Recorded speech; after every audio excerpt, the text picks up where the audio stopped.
আসসালামু আলাইকুম। জেসমিনস কিচেনে আপনাদের স্বাগত। আজকের রেসিপি হলো কচু দিয়ে ইলিশ মাছ। প্রথমে একটা কড়াইয়ের মধ্যে পানি দেব। পানিতে কিছুটা লবণ দেব। লবণ দিয়ে মিশিয়ে নিয়ে কচু কেটে ধুয়ে রেখেছিলাম এই সাইজ করে। আপনারা আপনাদের ইচ্ছে মতো টুকরো করতে পারবেন, কাটতে পারবেন। এখন আমি কচুগুলো পানির মধ্যে দিয়ে সিদ্ধ করে নেব। এখন নাড়াচাড়া দিয়ে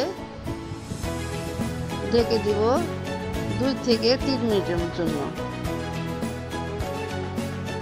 এখন 3 মিনিট পর চলে আসলাম। দেখতে পাচ্ছেন কচুগুলো সুন্দর সিদ্ধ হয়ে গিয়েছে। এখন আমি কচুগুলো পানির থেকে তুলে নেব।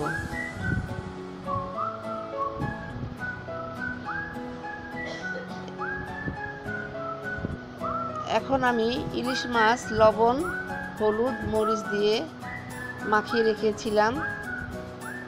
এখন এই ইলিশ মাছগুলো আমি ভাজবো।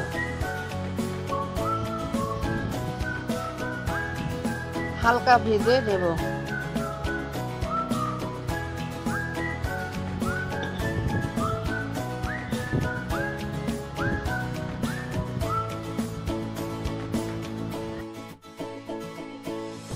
মাছগুলো উল্টিয়ে নিলাম।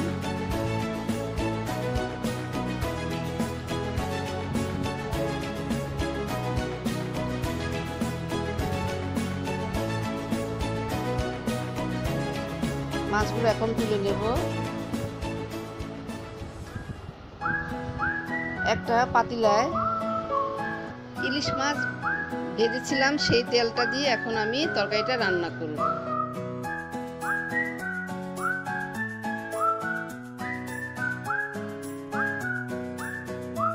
এখন দিলাম পেঁয়াজ কুচি, নাড়াচাড়া দেব। দিয়ে দেব রসুন কুচি।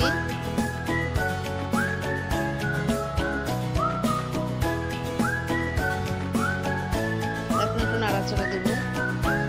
দেব রসুন বাটা 4 চামচের 2 চামচ।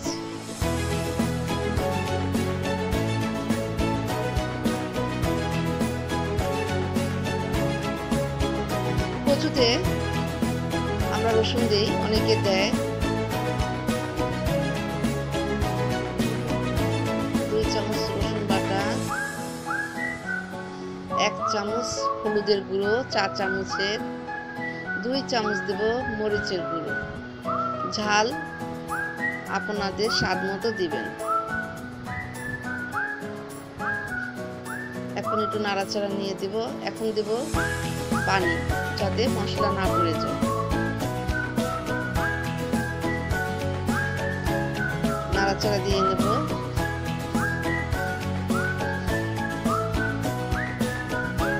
স্বাদ মতো লবণ।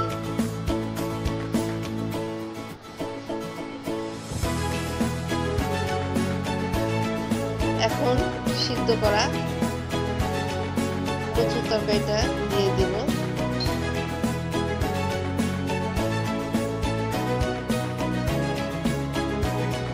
এখন নাড়াচাড়া দিয়ে নেব।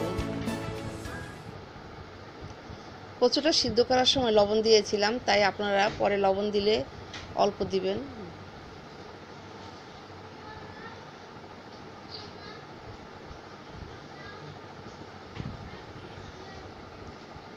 ঢেকে দেব।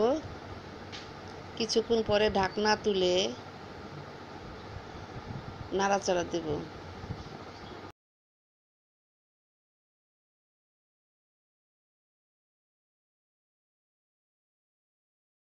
এখন আমি পানিটা গরম করে রেখেছিলাম, দেখতেই পাচ্ছেন। এখান থেকে কয়েক মগ পানি দিয়ে দেব। 2 মগ দিয়েছি, 3 মগ দিলাম, 4 মগ পানি দিলাম।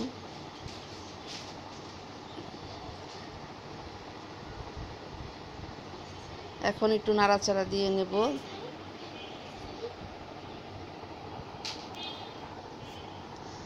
এখন আমি মাছগুলো উপরে ছড়িয়ে দেব। হালকা একটু নেড়ে দেব।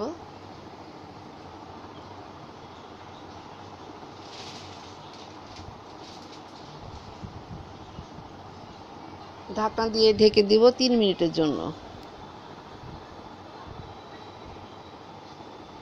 3 মিনিট পর চলে আসলাম।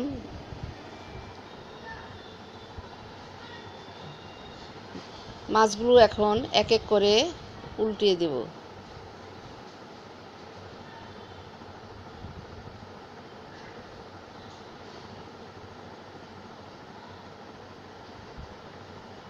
এখন দেব 1 মিনিটের জন্য ঢেকে।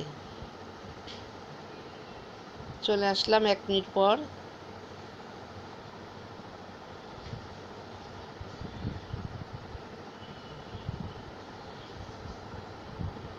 সিদ্ধ হয়েছে কিনা দেখব। সিদ্ধ হয়েছে।